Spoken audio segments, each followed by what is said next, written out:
Hello बच्चों, आपके अपने YouTube चैनल साइंसेस पर आपका वेलकम है। बच्चों, आज हम बात करने वाले हैं क्लास 12 फिजिक्स के एक इंपॉर्टेंट टॉपिक के बारे में, जिसका नाम है विद्युत क्षेत्र। आइए स्टार्ट करते हैं आज के अपने टॉपिक को। बच्चों, टॉपिक को स्टार्ट करने से पहले अगर अभी तक आपने चैनल को सब्सक्राइब नहीं किया तो चैनल को जरूर सब्सक्राइब करिएगा और वीडियो को ज्यादा से ज्यादा शेयर करिएगा। देखिए, किसी आवेश, अगर हम देखें विद्युत क्षेत्र की जो डिफिनेशन होती है वो क्या है कि किसी आवेश के चारों ओर का वह क्षेत्र जिसमें कोई अन्य आवेश आकर्षण बल या प्रतिकर्षण बल का अनुभव करता हो, वैद्युत क्षेत्र कहलाता है। जैसे मैंने यहाँ पे एक चार्ज ले लिया प्लस क्यू आवेश, ठीक है। अब इसी चार्ज के कारण इस आवेश के इर्द गिर्द में मान लीजिए एक हमने टेस्ट चार्ज रख लिया प्लस क्यू नॉट रख लिया, ठीक है।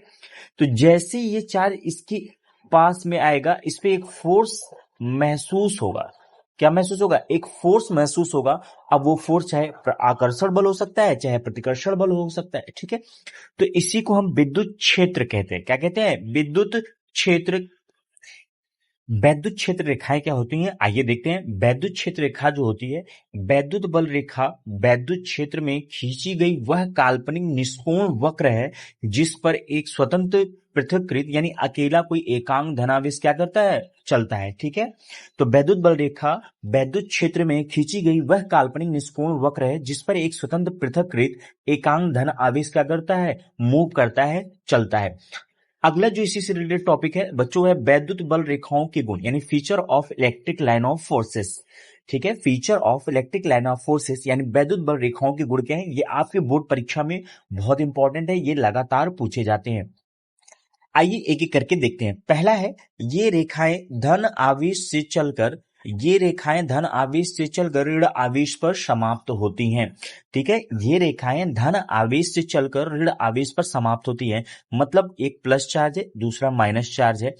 अब क्या होगा, ये जो वैद्युत बल रेखाएं होती हैं ये प्लस आवेश से जाएंगी और ऋण आवेश पे क्या होंगी, ये समाप्त होती हुई आपको प्रतीत होंगी, ठीक है। ये प्लस आवेश से निकलेंगी और ऋण आवेश पर क्या होंगी, ये समाप्त होती हुई प्रतीत होंगी। तो इसी को ये रेखाएं लिखा हुआ है, ये रेखाएं धन आवेश से चलकर ऋण आवेश पर समाप्त होती हैं। दूसरी बात बहुत इंपॉर्टेंट है, कई बार बोर्ड परीक्षा में ये पूछा गया, मोस्ट इंपॉर्टेंट लाइन है कि ये कह रहे हैं कि वैद्युत क्षेत्र रेखाएं एक दूसरे को कभी नहीं काटती हैं, ठीक है। तो मान लीजिए एक वैद्युत क्षेत्र रेखा ये है और दूसरी वैद्युत क्षेत्र रेखा ये है। अब ये एक दूसरे को अगर काट देंगी तो अगर आप ध्यान से देखिए तो एक वैद्युत क्षेत्र आपको इस डायरेक्शन में मिल जाएगा और दूसरा वैद्युत क्षेत्र इस डायरेक्शन में मिल जाएगा, जो कि संभव नहीं है। यानी किसी भी बिंदु पर एक साथ दो विद्युत क्षेत्र संभव नहीं है। और आप देख सकते हैं कि यहाँ पे जब विद्युत बल रेखाएं एक दूसरे को काट रही हैं तो यहाँ पे दो वैद्युत क्षेत्र मिल रहे हैं, जो कि पॉसिबल नहीं है। इसलिए वैद्युत क्षेत्र रेखाएं एक दूसरे को कभी भी नहीं काटती। अगला जो पॉइंट है ये लिख रहे हैं कि किसी वैद्युत बल रेखा की दिशा धन आवेश पर लगने वाले दिशा को प्रदर्शित करते हैं। मतलब कि ये,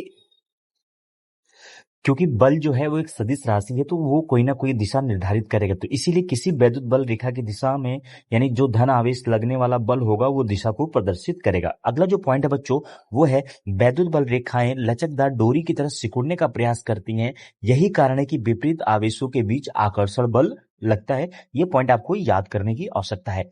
नेक्स्ट पॉइंट है, अगला पॉइंट जो बच्चों है, ये रेखाएं अपनी लंबाई के लंबवत दिशा में एक दूसरे से दूर हटने का प्रयत्न करती हैं, इसी कारण समान आवेशों में प्रतिकर्षण बल होता है। एग्जांपल के तौर पे मान लीजिए ये प्लस चार्ज या कोई चार्ज हमने रख दिया है, ठीक है।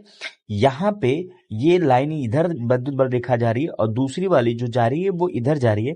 तो आप देख रहे हो यहाँ पे जो थीटा बन रहा है वो 90 डिग्री के आसपास बन रहा है, यानी लंबवत का मतलब क्या हो गया, 90 डिग्री। तो एक दूसरे को ये क्या करेंगे, दूर करने की कोशिश करेंगे, इसीलिए यहाँ पे जो होगा फोर्स वो रिपल्शन फोर्स यानी प्रतिकर्षण बल लागू होता है।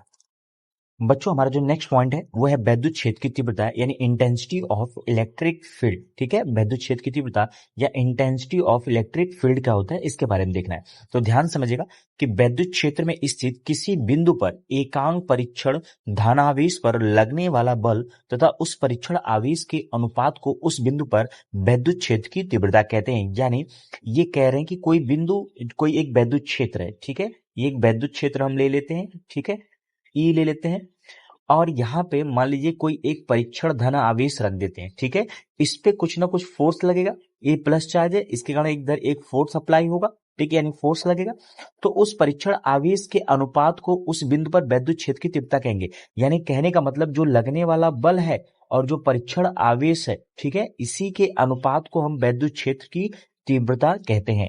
ठीक है, तो वही लिखा हुआ है कि वैद्युत क्षेत्र में स्थित किसी बिंदु पर एकांक परीक्षण धनावेश पर लगने वाला बल तथा उस परीक्षण आवेश के अनुपात को उस बिंदु पर वैद्युत क्षेत्र की तीव्रता कहते हैं।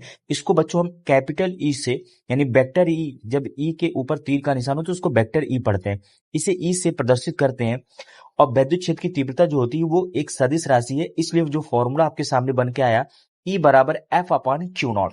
अगर इसके मात्रक की बात करें, हम इसके मात्रक की बात करें तो बल F क्या है, बल है, और बल का मात्रक क्या होता है, न्यूटन, और Q क्या है, आवेश, Q क्या है, आवेश, और आवेश का मात्रक क्या होता है, कूलाम। तो न्यूटन पर कूलाम इसके आवेश का मात्रक, सॉरी, वैद्युत क्षेत्र की तीव्रता का मात्रक न्यूटन पर कूलाम हो जाएगा।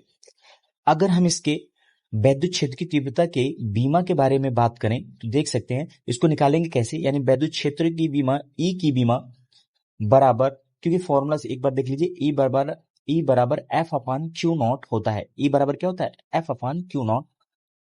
अगर हम वैद्युत क्षेत्र की तीव्रता की बीमा की बात करें तो फॉर्मूला आपने पढ़ा हुआ है, ई बराबर एफ अपान क्यू होता है। ई को हम क्या कहते हैं, वैद्युत क्षेत्र की बीमा, यानी ई बराबर जो होगा वो वैद्युत क्षेत्र की बीमा हो जाएगी, यानी ई की बीमा बराबर बल की बीमा बटे आवेश की बीमा। तो ई बल मतलब फोर्स, यानी एफ की बीमा बटे आवेश को किससे, क्यू की बीमा, आवेश को हम क्यू से रिप्रेजेंट करते हैं, तो ये एफ की बीमा बटे क्यू की बीमा। एफ क्या है, बल है, और बल की बीमा जो होगी आपने पढ़ा होगा M/L/T-2 होती है, और क्यू बराबर फॉर्मूला होता है I/T। आई क्या है, धारा है, और धारा को हम एम्पियर में नापते हैं, सॉरी मापते हैं, और टी जो है वो समय है, इसलिए इसको कैपिटल टी में हम लिखते हैं। तो यहाँ पे देख सकते हैं आप, आवेश की बीमा 80 हो जाएगी। अगर आप ध्यान समझे तो यहाँ पे +1 है, यहाँ पर भी +1 है।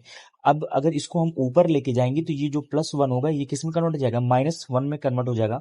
तो MLT, ये देखिए -2, और ये जब +1 है ये ऊपर जाएगा तो -1, तो ये -3 हो जाएगा, और ये जो +1 है ये ऊपर जाएगा तो ये A-1 हो जाएगा।